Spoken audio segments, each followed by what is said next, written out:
कि जो जन्मना ब्राह्मण हो, जन्मना ब्राह्मण जो है कर्म से नहीं होता, क्षत्रिय कर्म से नहीं होता। अब जो ब्रह्म को जान ले वह ब्राह्मण हो जाए, तो दशरथ महाराजा से ज्यादा ब्रह्म को किसने जाना? ब्रह्म ही पुत्र के रूप में अवतरित हुए। दशरथ जी को किसी ने ब्राह्मण कहा? जनक जी से ज्यादा ब्रह्म को कौन जानता था? जनक जी को किसी ने ब्राह्मण कहा? ब्राह्मणी और ब्राह्मण के संयोग से जो बच्चा जन्म लेता है उसे ब्राह्मण कहते हैं। क्षत्रियाणी और क्षत्रिय के गर्भ से जो बच्चा जन्म लेता है उसको क्षत्रिय कहते हैं। यदि कर्म के आधार पर, कर्म आधारित वर्ण हो, तो एक आदमी दिन भर में न जाने कितना कर्म करता है, उसकी जो है वर्ण बदलते रहते, जातियां बदलती रहती। कहते हैं कि जन्मना यदि ब्राह्मण हो,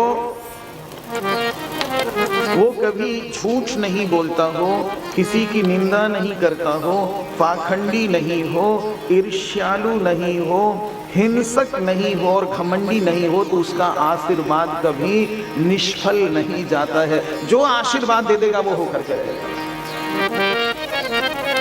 ब्राह्मणों ने अभिषेक किया।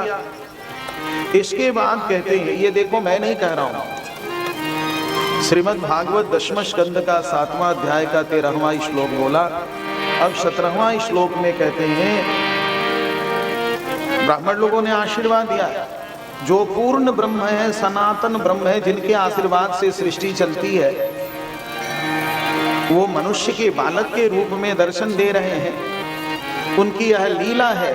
तो जैसे मनुष्य के बालकों को ब्राह्मण लोग आशीर्वाद देते हैं, उन्हें क्या पता कि ये ब्रह्म है, वो आशीर्वाद दिए। यहाँ पर पुनः सुखदेव जी महाराज कहते हैं कि राजन, जितना गुण बताया इतने गुण भले ही ना हो, केवल जन्मना ब्राह्मण हो, वेदों को मानने वाला हो, वेदों के अनुसार आचरण करने वाला हो और सदाचारी हो, ऐसा ब्राह्मण जो आशीर्वाद दे देता है, उसका आशीर्वाद कभी निष्फल नहीं होता है।